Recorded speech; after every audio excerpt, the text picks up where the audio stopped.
Oh my god, can you believe it? Starship full stack is coming. When to expect the launch? Flight 5 Starship rollback, the end of the third orbital test site. What's next? SpaceX want to launch 44 Starship from LC-39A. My name is Flex. Welcome back to SpaceX Saga. Let's dive right in. Starship updates. Last week was definitely something different.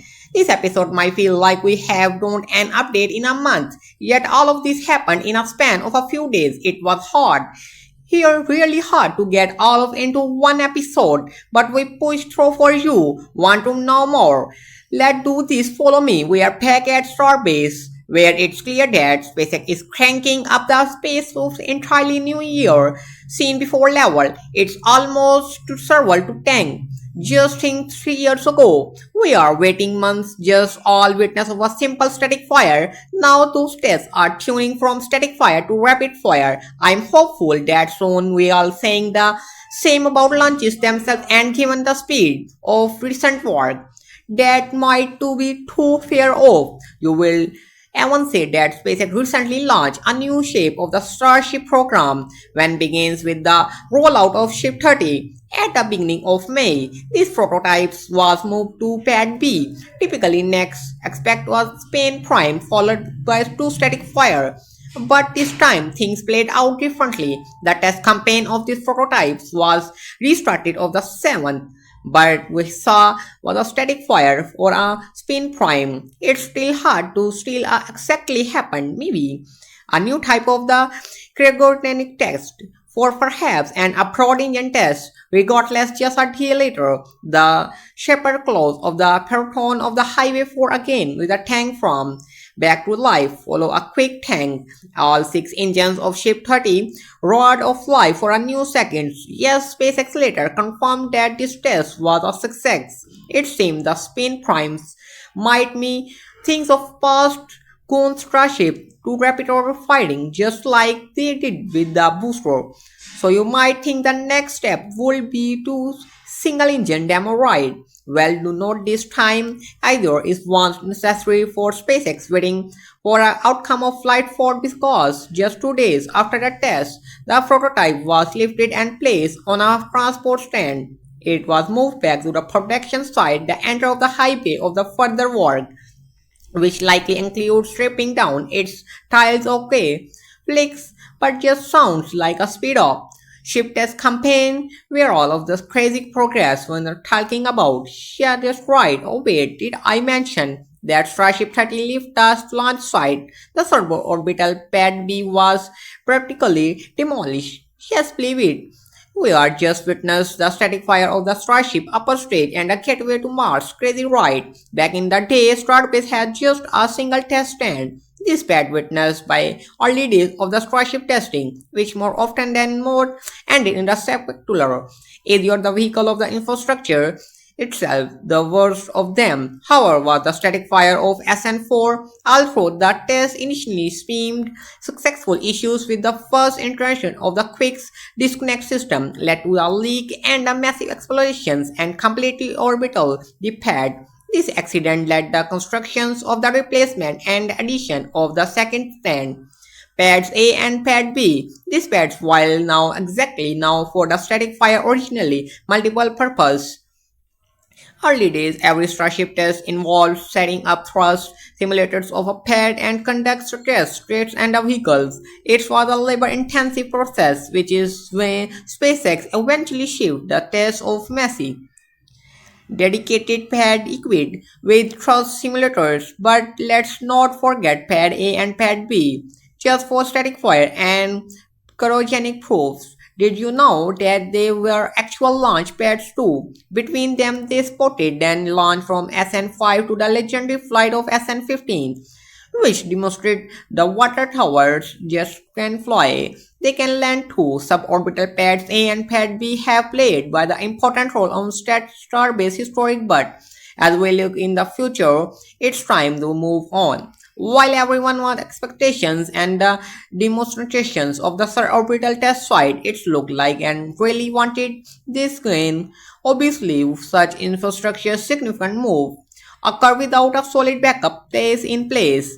For those for you follow words about it, were globally already familiar with the alternative, the static fire test and messy. Recently, we saw huge plot twist here when Ship 26 was brought back to fire. While it's undergone by the visible testing jet Pad A, Pad B, I would be shocked if SpaceX dedicated to conduct a static fire with state prototypes regardless of what's happened. What Ship 26, it's clear that Ship 31 will be the static flight prototypes to undergo a static fire of its location. The one major downside of moving too messy. The lack of Highway 4 closures make it more challenging to predict when such tests might occur. What do you think? Which prototypes will be tested first of its new stand, Ship 26 or Ship 31? Share your thoughts in the comments. Meanwhile, back to the launch site, with the suborbital site being pushed out, SpaceX is ramping up the constructions of a new orbital launch infrastructure tower.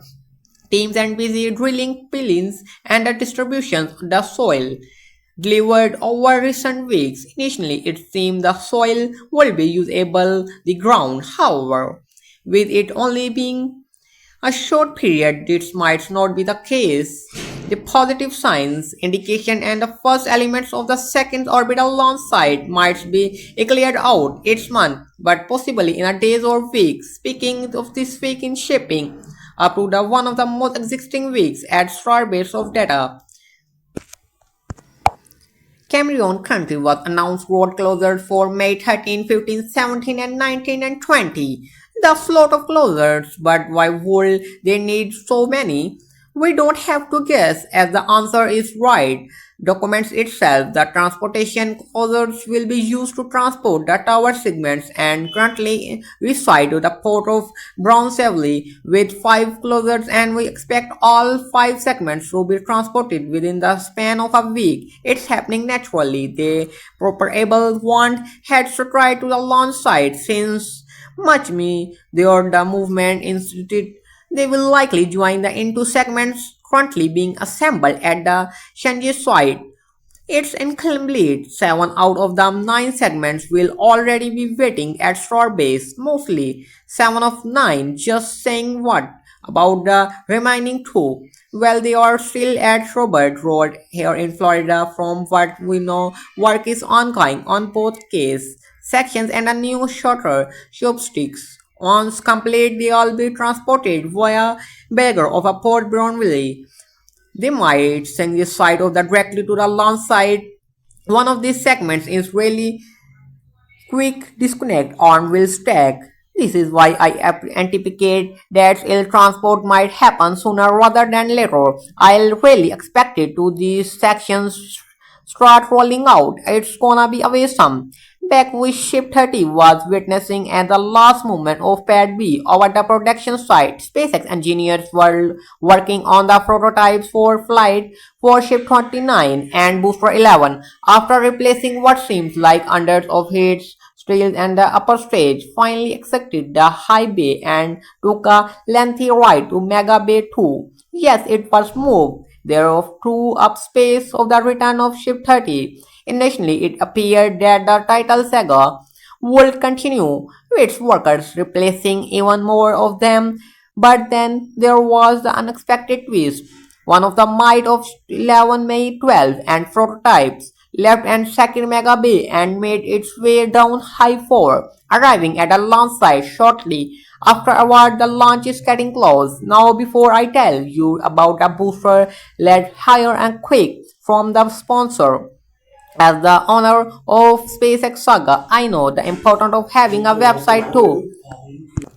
Grow your business on sponsor. Odoo makes website creation fast, free, and easy to do. Odoo is all one of the management software designed to simplify daily operations on the entrepreneurs like me. It's professional application ranging from website creations to accounting. Odoo streamlines from business process. A part of its free website builder. It's some with lifetime access to the first application offering ultimate hosting and support, plus the complimentary personalized main of the first year.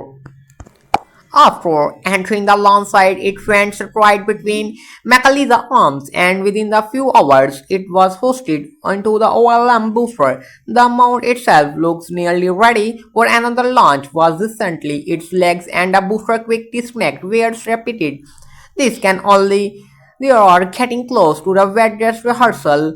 WDR. Our WDR is a test where the full stack Starship is full fueled with proper planet and the countdown minimums on the actual launch. The key difference, however, is the ignition, and the test concludes just seconds before the simulated liftoff. It's a second most critical test for a rocket following the test flight itself. Another and one stronger piece of audience, the first close again recent closures announced by the Carimon Country Highway 4 will be closed on May 14, with backup opportunities scheduled from the 15 and 16. That speech it's like closed forever. There are also a closure scheduled from the 12 but unclear relate of the WDR. Additionally, a notice of the manner of the motor and issued of 16. The design area is too small for a full launch. Against with previous notice for full stack testing. The last time SpaceX conducted a wet dress rehearsal, it took 11 days to produce to the launch. Patron holders will be looking at the launch window from the 24 to 26 May. Obviously, will be depends on the approval of the necessary paperwork. A paperwork is a past things like the flight license have shown up just days before the mission. We are finishing this script Elon Musk posted on X, but he expects the launch to occur in 3 to 5 weeks. The world put it clearly into June, perhaps a bit more completed this time. Well, keep operating for you. Okay, that was intensive. Surely they haven't rolled out other vehicles right well after ship 29 left, then high bay from before ship 30 have to chance to enter. SpaceX engineers sucks in the ship could stand with thrust simulators. Then ship 31st was moved to stand and left the high bay, making its way messy there. From Starship on the road cars parked the ship testing station. Typical test campaign, it usually consists of the cryogenic test, both tanks. Then it will return to the production site. It will enter the second mega pay for the engine installations. Now, as your preparable notice, use a ton of the aerial shots on this video, all possible thanks to the Rykllan helicopter towers. Did you know? Can you take a helicopter ride over Starbase and get the same views in your videos? Visit to book our helicopter ride from Starbase. It's $25 off. Give it a try. You'll love it. And before to it will about Starship from LC39A. Hear about the corner were look into our channel metrics. There are over 2 million returning monthly viewers not subscribed yet, helping us improve your channel even further. To double checking and it hits your subscribe button, you don't miss other updates. Well, you will give us like and become a VIP supporter of the exclusive SpaceX updates.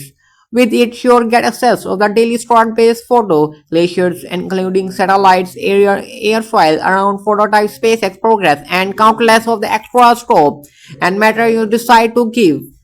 So kindly support to my channel. So don't forget to subscribe to my channel. Please hit the bell button for the latest updates. Thanks for the watch.